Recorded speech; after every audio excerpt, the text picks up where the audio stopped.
Welcome to Bloodbath and Beyond. Today we review Tag. Life is surreal.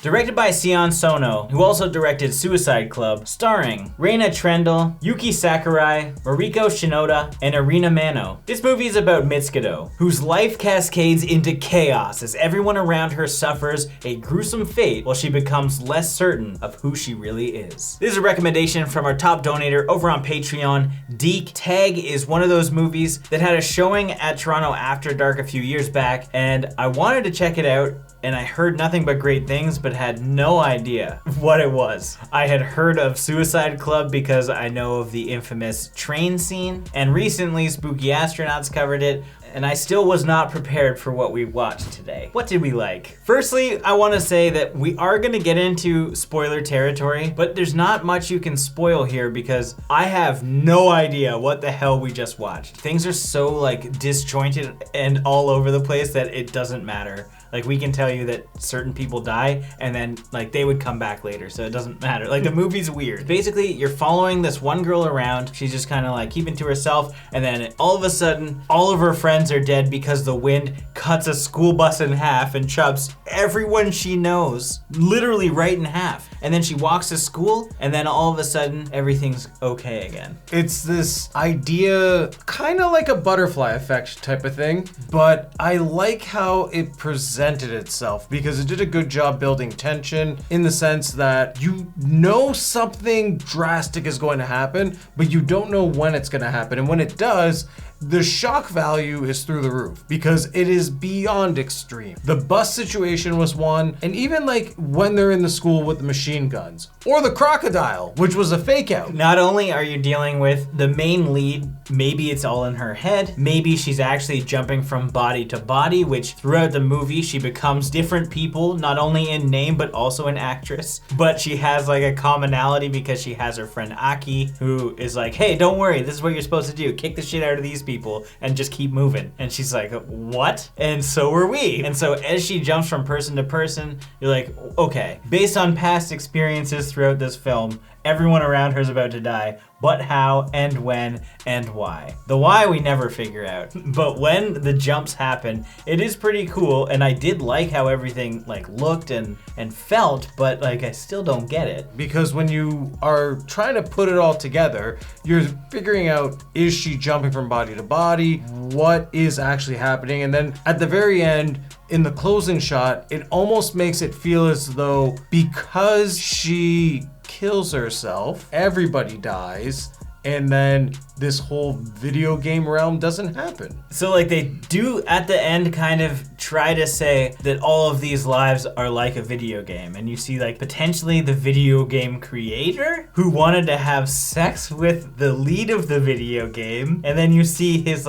younger self laying on a bed with her. I don't know. And we do not see a man in this entire film until the very end. It leads to a lot of deeper messages that we can speculate, but don't actually know if it's true or not. Yeah, there's a lot of things especially because there's a wedding, there's going to school, and everyone in the school is talking about how she might be a lesbian, and the way that Aki continues to look at the lead suggests that that could have been her lover of some sort, and it seems like it could be a conflict of sexuality. That's the closest that I think we're getting here, but I don't know. And the only guy that you do see in the women stuff has a pig head on, your life is over if you get with that guy, so we gotta kill him. And Aki makes sure hey, you're not marrying him because fuck men, come with me. That's what I can see from this, but anything that you come up with is likely not going to be accurate because there's so many things that could be taken in a different direction. Much like every path that our characters take, because as they try to explain Sir or Surreal, the gothic girl in this, she tries to explain it a little bit for the audience, but not quite enough. I wish they just hung out with her a little bit more because she talks about alternate realities and different things that could happen, much like the butterfly effect that John was saying. We needed more of her in our lives to help guide us through. We needed an Aki that actually told us what the hell was going on as we went through each path. Because this was Matrix-esque, we really needed her to be more of a Morpheus than a Trinity. Yeah, she was kicking ass, but We wanted answers. And this strangely sounds like a dislike, so I'm jumping in with like a positive here. I loved the cinematography. In particular, I loved the POV style with the wind because it was so much like Evil Dead. It was very like a Sam Raimi style of film. And I think they did a great job giving us this entity that seemed threatening without actually showing it. The practical effects are fantastic. There's lots of blood, there's lots of splatter, there's lots of interesting deaths, and they all look great. The like before the wedding fight scene has some fantastic kills. Like really good ones where bones are breaking and heads are getting squished. There's some really cool things in this. I like the actresses, like especially Mitsuda, because she plays really like coy, like she doesn't know what's going on. It seems like she has amnesia and she's as lost as we are, except our friends aren't dying all around us. But like you can see her like trying to figure things out and she doesn't really talk. Just the way that she emotes, you can understand what the hell she's going through because you're also going through it, kind of. In another reality. I also like the music because it sounded like Final Fantasy boss fights.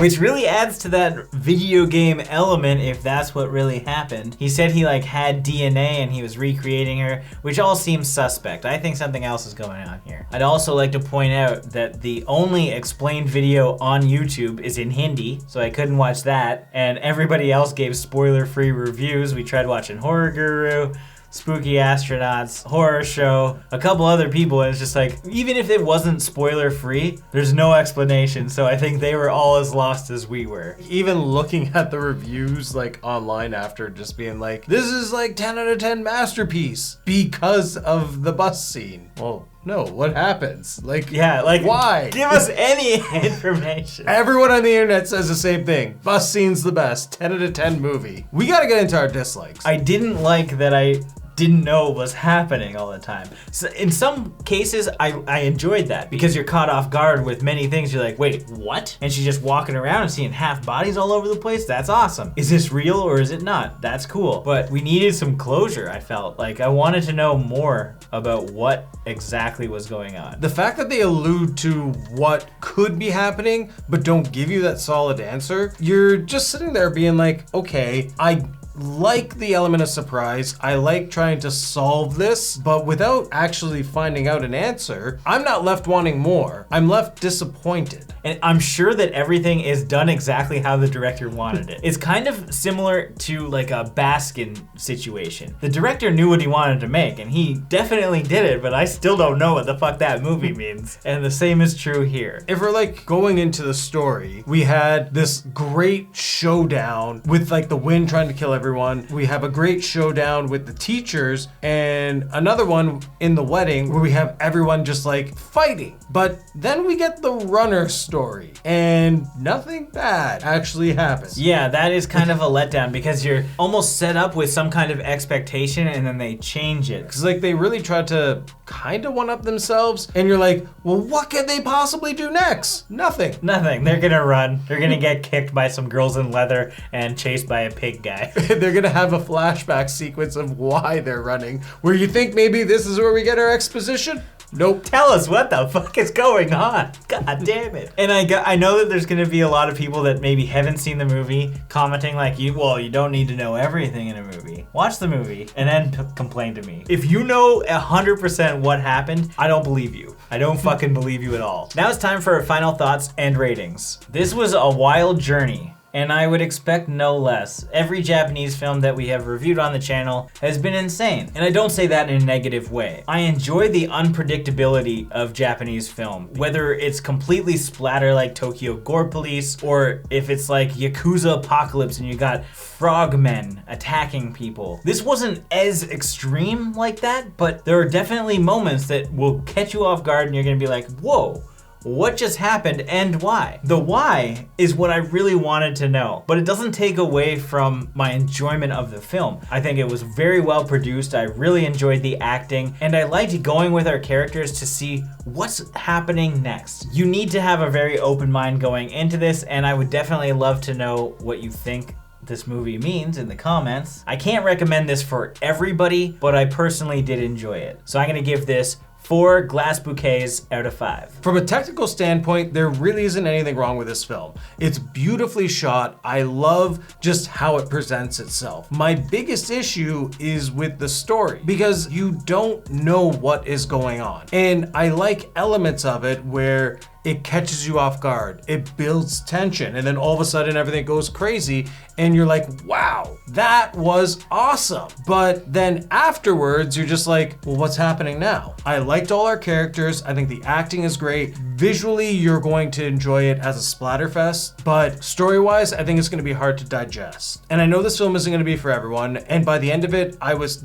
disappointed with not actually getting a final answer. So if you like to watch a movie and you don't care if they explain anything, you are gonna enjoy this movie a lot. It is very well done, and I do recommend it. So with that being said, I'm gonna give this film 3 bloody feathers out of 5. As always, thank you for watching. Like this video and comment below with your thoughts on the film if you've seen it. If you haven't and you do want to check it out, links are in the description. And if this is your first time here, make sure you subscribe to the channel to stay up to date with everything Bloodbath and beyond.